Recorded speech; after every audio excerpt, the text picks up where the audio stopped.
Amis vierges, bonjour, je suis absolument ravie de vous retrouver pour cette guidance du mois de mai. Et tout d'abord, je tenais spécialement à vous remercier puisque au mois de mars, vous avez été 45 000 à regarder cette chaîne. Donc merci infiniment. Et là, au mois d'avril, le mois n'est pas terminé et vous êtes déjà au-dessus des 50 000 personnes à regarder cette chaîne. Donc merci infiniment pour vos partages, pour vos enthousiasmes, pour vos commentaires et merci de partager cette chaîne avec vos proches. Et pour toutes les personnes qui viennent de découvrir cette chaîne, eh bien, je serais ravie que vous puissiez également vous abonner pour partager avec cette très belle communauté tous les messages que je peux vous transmettre tous les mois, toutes les semaines à travers les horoscopes et les guidances sentimentales. Et puis pour vous souhaiter à tous la bienvenue, eh bien je mets en ligne gratuitement un petit livret PDF d'une quinzaine de pages qui vous permet de faire vos propres tirages. Donc chaque mois, je vais vous offrir ce petit livret qui fera des tirages différents pour que vous puissiez commencer à apprendre ou confirmer ou voir d'autres tirages possibles en 2, 3, 4 et 5 cartes avec des thématiques différentes et des petits cahiers d'exercices. Donc voilà, alors on va commencer tout de suite avec un message de vos guides et vos anges pour avoir un peu, eh bien voilà, un point météo des énergies du mois de mai. Alors nous avons le dieu de l'indulgence, tout va bien. Cessez de vous faire du mal. Alors, amis vierges, que se passe-t-il pour vous au mois de mai? En tout cas, on vous dit bien de faire preuve d'indulgence, d'être doux, de vous apporter de la compassion. Peut-être que certains d'entre vous ont eu des semaines ou des mois très difficiles et se sont donnés pour charge de réussir tout ce qu'ils entreprenaient. Vous vous êtes mis peut-être beaucoup de pression sur les épaules, hein. Il y a beaucoup de charge mentale, peut-être que ça vient de l'extérieur, de votre charge mentale familiale, vos enfants, vos parents, peut-être une charge mentale liée à la sphère professionnelle. En tout cas, on voit bien que vous avez essayé d'être irréprochable, de donner véritablement le meilleur de vous-même. Et peut-être que, eh bien, au passage, vous vous êtes oublié dans ce qui vous était le plus important. Vous avez peut-être sacrifié votre vie personnelle au détriment de votre vie professionnelle ou votre vie sentimentale. On sent qu'il y a eu des sacrifices nécessaires, évidemment, pour aboutir à ce que vous vouliez, pour atteindre vos objectifs. En tout cas, là, on vous invite fortement à penser à vous et peut-être eh bien faire un travail d'estime personnelle puisque peut-être qu'il y a eu aussi un peu d'auto-sabotage pour être le meilleur ou peut-être qu'on ne sait pas justement, on a voulu toujours donner plus parce qu'on a eu peur de ne pas être à la hauteur des exigences ou de l'environnement ou peut-être que c'était juste une projection de nos propres peurs. En tout cas, là, cessez de vous faire du mal. Voilà, alors c'est un bien grand mot, c'est juste prendre soin de vous, pensez à prendre un peu plus soin de vous.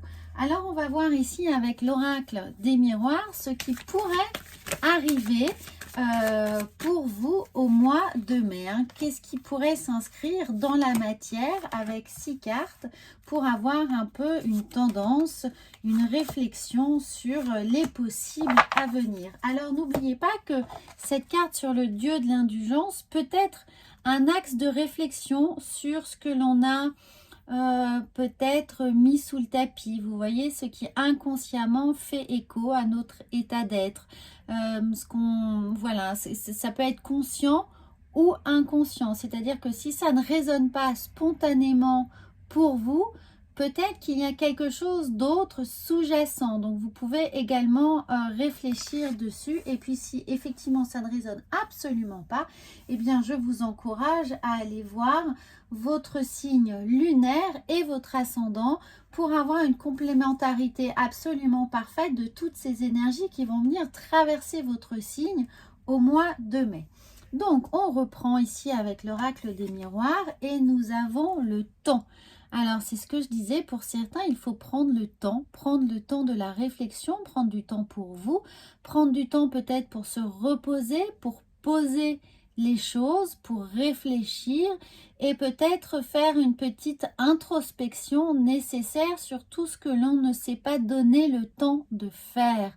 Vous voyez, on a couru après le temps, on a couru après les injonctions, couru après les obligations peut-être, et donc on a laissé de côté ou on a laissé sur le bas-côté un certain nombre de choses qui étaient importantes. Donc il y a peut-être des formes de négligence qui sont là et qui demandent juste une petite relecture, une attention particulière pour essayer de pallier à tout ce qui aurait été oublié, que ce soit en termes de choses matérielles, d'obligations matérielles ou effectivement d'obligations affectives, sentimentales, d'intention. On a peut-être négligé son autre, sa moitié.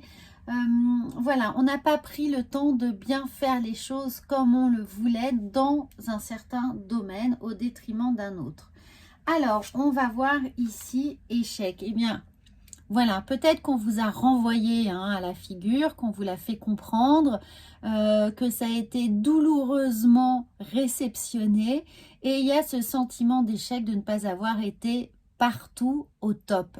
On ne peut pas être bon partout de toute façon, tout est de définir bien ses priorités et là on vous demande juste de rééquilibrer un peu les niveaux puisque il y en a un qui est totalement à sec, totalement oublié. Donc cette situation d'échec, elle vient juste ici faire écho à cet éventuel auto-sabotage. En quoi vous vous êtes oublié? En quoi vous êtes en situation d'échec? Qu'est-ce qui a été négligé? Voilà la situation d'échec qui est vécue comme un échec, mais qui n'est pas forcément un échec. Donc réalisez bien cette petite distorsion. Ce n'est pas forcément un échec, c'est peut-être juste la projection que vous en avez ou que vous en faites, ou une constatation peut-être un peu trop rapide de la situation. Alors, nous avons ici, bien voilà, regardez les compromis. Alors, peut-être qu'il suffit juste de dialoguer, voilà, de dialoguer, d'échanger, de remettre, regardez, de rétablir, quand je vous disais de rétablir les niveaux ici, eh bien, c'est de rétablir un équilibre nécessaire, ici avec l'idée de la balance, de se faire justice. Donc se faire justice, ça veut dire ne pas s'oublier, ça veut dire également penser à soi, penser à se régénérer, à se ressourcer, à ne pas s'oublier dans des décisions qui sont toujours jugées comme prioritaires. Prenez ce temps pour bien dialoguer et comprendre quelles sont véritablement les attentes de l'autre, les attentes professionnelles, pour ne pas vous épuiser à en faire trop. Parce que parfois, par manque de dialogue, eh bien évidemment, on s'imagine que l'autre ou la situation exige de nous un certain nombre de compétences et finalement, eh bien, on comprend qu'on aurait pu s'économiser un petit peu puisqu'on a donné ce qui n'était pas forcément attendu, et dans ce sens naît un sentiment de frustration des deux côtés qui pourrait bien entendu nous faire penser que nous sommes dans une situation d'échec alors que c'est juste le delta entre les attentes et les besoins qui n'a pas tout à fait été équilibré. C'est pour ça qu'ici on vous demande de dialoguer pour rétablir cet équilibre, cette confusion qui aurait pu être là, donc de réévaluer peut-être les négociations et de bien comprendre ce qui est attendu de votre part et ce que vous êtes en capacité de pouvoir donner. Alors ici nous avons la clairvoyance. Alors la clairvoyance vient nous dire que, eh bien, certainement vous êtes conscient, vous êtes conscient qu'il y a quelque chose qui a été laissé sous le tapis. Alors faites-vous confiance une fois de plus, faites confiance à votre ressenti. Pour certains d'entre vous, il y a quelque chose avec tout ce stress là qui est là, cessez de vous faire mal eh bien, il y a quelque chose de somatisé dans le corps, c'est-à-dire vous pouvez avoir un certain nombre de symptômes, la crispation, la constipation, ou inversement de la diarrhée par trop de stress. Vous pouvez grincer des dents. Vous voyez, il y a plein de petits, une sciatique, enfin plein de petites choses, des migraines évidemment, des insomnies, du stress, etc. Donc pour certains, je sens qu'il y a une symptomatisation, une somatisation, pardon, plutôt des choses, de ce stress, de cette peur de ne pas être à la hauteur. Et là, on vous dit avec la clairvoyance d'écouter votre corps, d'écouter votre ressenti, de comprendre quand il y a une alerte, que votre corps vous envoie un message et qu'il est peut-être temps de lever le pied sur un certain domaine ou, encore une fois, de vraiment sous-peser ce qui est important réellement et non mentalement, et de pouvoir réévaluer à chaque instant la situation pour ne pas se laisser dépasser par le temps, déborder par un rythme que l'on ne peut pas tenir. Alors, on va voir ensuite ici l'étranger. Alors, l'étranger peut nous dire que effectivement, il est temps de prendre de la distance par rapport à ce sentiment d'échec qui est là, de s'en éloigner, de comprendre qu'il n'est peut-être qu'une projection. Mais ça peut également nous dire qu'on a voulu voir trop grand, peut-être qu'on a voulu étendre son champ d'action sur des domaines qui étaient en dehors de nos compétences, qu'on avait évidemment les yeux plus gros que le ventre, et qu'on a voulu faire beaucoup plus. Vous voyez qu'on est allé dans des sphères qui étaient trop étendues par rapport à notre domaine de compétences, par rapport à nos ressources psychiques ou physiques, par rapport au temps que l'on avait de disponible pour réaliser cette activité. En tout cas, moi, je considère que cet échec et cet étranger, c'est-à-dire qu'on est allé au-delà de nos frontières, au-delà de nos limites. Donc, pour le mois de mai, essayez vraiment de comprendre ce processus pour ne pas retomber dans ce travers ici du mois d'avril ou des mois précédents. En tout cas, limitez vraiment votre champ d'action. Essayez de faire plus petit mais mieux, d'une certaine manière. Plutôt que grand et diffus, on fait plus petit et concentré et percutant et pertinent, et on essaye d'avoir l'action la plus juste. Alors, la dernière carte, nous avons la séparation. Alors, évidemment, pour certains, cette séparation, elle est là pour nous dire qu'il y a eu des tensions, qu'il y a eu des disputes, qu'il y a eu des désaccords, que peut-être certaines personnes se sont désolidarisées de vos actions, n'ont pas voulu faire équipe avec vous, se sont dit que ce n'était pas leur combat, ont déserté, vous voyez, par rapport aux responsabilités qui étaient engagées.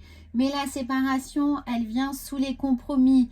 Donc, on vient nous dire que d'une certaine manière, il est temps, ou il est encore possible, ou il est de toute façon possible, de trouver ces compromis par rapport à une mésentente qui aurait pu arriver ici, par rapport aux projections qui sont là et qui ne sont peut-être pas totalement factuelles, qui sont juste de l'ordre de la situation fantasmée, au sens où eh bien, elle n'est pas réelle, elle est juste créée dans notre imaginaire.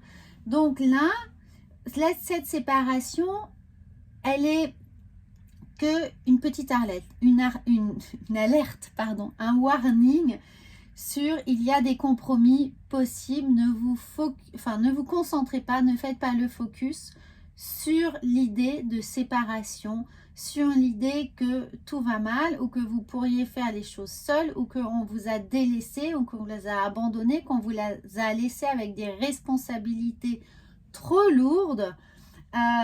Vous pouvez vous faire aider, vous pouvez trouver des compromis, vous pouvez négocier, vous pouvez réparer.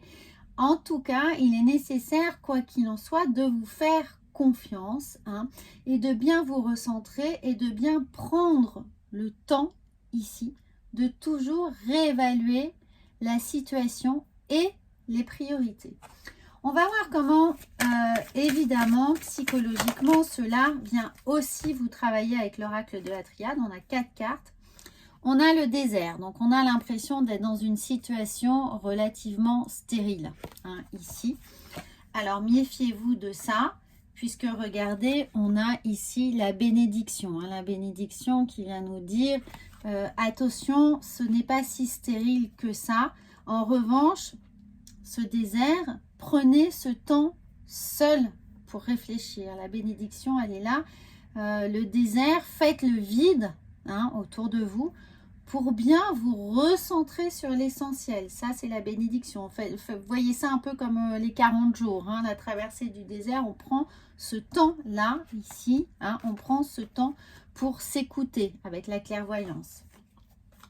Alors, les mensonges, eh bien oui, les mensonges, on s'est peut-être fait des idées, on se fait des films, on se raconte des histoires, on a peur, mais ce n'est que le mental, hein, on se ment à soi-même, on se donne peut-être des obligations parce qu'on a juste peur d'être jugé trop vite ou d'être mal jugé ou de ne pas se sentir légitime dans quelque chose. Comprenez que il se peut que ce soit des projections. Et voilà, eh bien c'est simple, on vous demande de faire un retour en arrière, un retour sur l'essentiel, un retour sur ce qui est important, sur la santé. Hein, ici, on a aussi l'idée du caducée, du serpent, de la métamorphose, de la mue, de comprendre qu'il y a des choses qui sont fertiles et que ces choses qui sont fertiles en nous, eh bien, il faut aller les rechercher. Il faut faire peut-être un peu un flashback et faire ce travail d'introspection pour redéfinir véritablement notre essence, redéfinir ce qu'on est capable de donner, redéfinir nos ressources et en faire un inventaire précis pour pouvoir avancer sereinement. Alors, on va voir avec l'oracle de la sagesse. Hein. Quelle sagesse va venir nous accompagner, amis vierges? Regardez, c'est fabuleux. Vous avez deux fois la bénédiction. Regardez ça.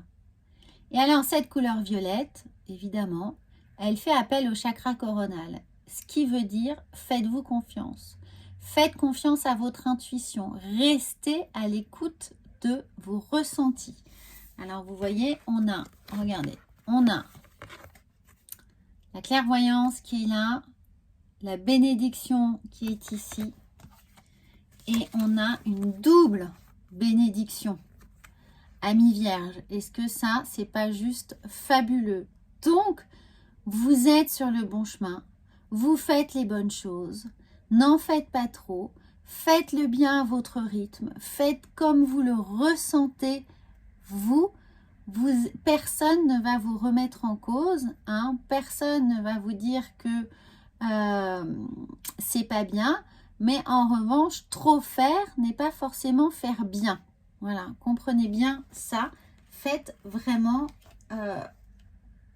aligné avec vous, restez canalisé sur votre potentiel, vos ressources. N'allez pas vous épuiser, hein, à trop faire, on fait mal. Voilà. Alors, on va voir avec les portes de l'intuition. J'espère que c'est clair pour vous. Ne pensez pas que c'est un jugement, c'est un conseil de l'univers. Alors, la non-résistance. Eh bien, vous voyez, hein, alors là, sublime. En acceptant votre responsabilité des choses, la solution émerge. Acceptez vos responsabilités. Acceptez que vous ne pouvez pas être partout, que vous ne pouvez pas tout faire. Même si vous y mettez les meilleures intentions du monde, faites votre maximum à vous et ce sera déjà très bien. On vous en demande pas plus dans la non-résistance. Acceptez cette responsabilité. Prenez les choses avec légèreté. Regardez cette plume. Prenez les choses avec légèreté, avec douceur. Accordez-vous du temps, accordez-vous de la douceur et faites les choses en vous faisant du bien. Voilà ce qui est important Pour vous, amis vierges, eh bien écoutez, je vous souhaite un très très bon mois de mai. N'oubliez pas d'aller regarder votre signe lunaire et votre ascendant.